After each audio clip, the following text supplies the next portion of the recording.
好啊，今日講2016年 M2 嘅朋友 M1 第4條。好 A part 問你個 variance 係幾多？而呢個係 X 嘅 bar，即係 X 嘅平均數啦。OK， 個 mean 啦。咁條題目咧俾咗你啦。阿 John 有個人咧去答一啲問題啦，係一個好 large 嘅 question bank， 即係話代表 sample size 好大啦。咁而家佢話答啱咗嘅 probability 咧係0.8。咁如果佢嗰個符號咧叫 X， 即係答啱咗係叫 X， 而佢要答16條題目，而佢個 sample mean 咧就係咧 X bar 就係個 sample mean。好啦，咁佢要有64個 practices， 即係64個練習啦，而每次要答16條。咁叫你用一個 central limit theorem 去計個 variance。OK， 題目喺度啦。咁記一記公式先。variance 條公式咧就係 n 乘 p 乘 q。p 係咩啊？答啱嘅 probability。咁 q 係咩啊？就1減 0.8。所以咧就係16乘 0.8 乘1減 0.8， 篤機 2.56。好啦，條題目咧上面多一橫嘅喎，即係話你要將頭先個數除翻 n 啦。頭先個數除翻64就係答案啦。OK， 咁呢條題目咧5分，應該就俾呢度一個 M 啦，呢度一個 A 啦。OK， 好，咁到 B 題啦。B 題咧佢要你寫出嗰個 probability distribution， 即係話嗰個概率嘅分佈。X bar 概率分佈，而你要 show 埋個 mean 同 variance 啊。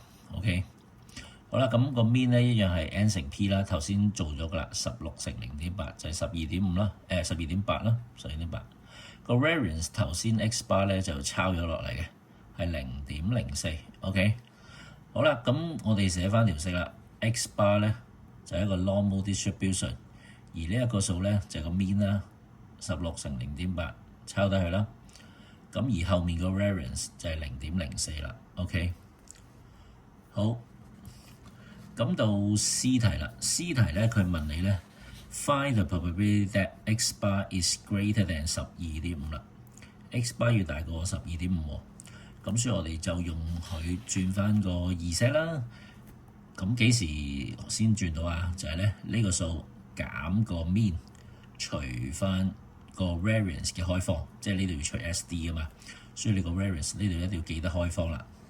好啦，咁你篤機咧呢個數咧就係咧-1.5。好啦，咁之後嘅功夫咧就係咧查表啦。嗱，查表咧就你淨係可以查到咧呢一忽係0.4332嘅。如果你查二 set 係 1.5 嘅時候咧，就0.4332。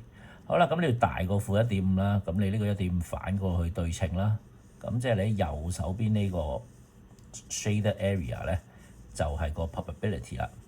咁你呢個反過去0.4332，咁而右邊嗰個咧就係一半嚟噶嘛，0.5，所以0.5加0.4332咧，呢個就係個答案啦。所以呢條題目咧就係咁做，5分。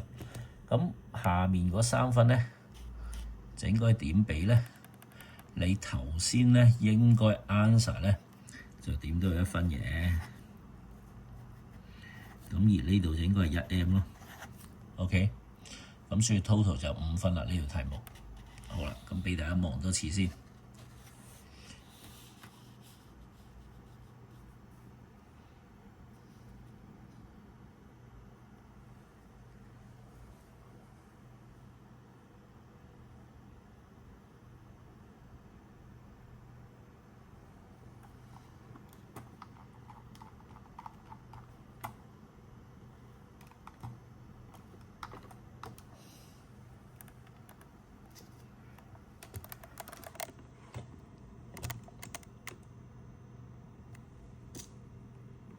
個表就喺度啦。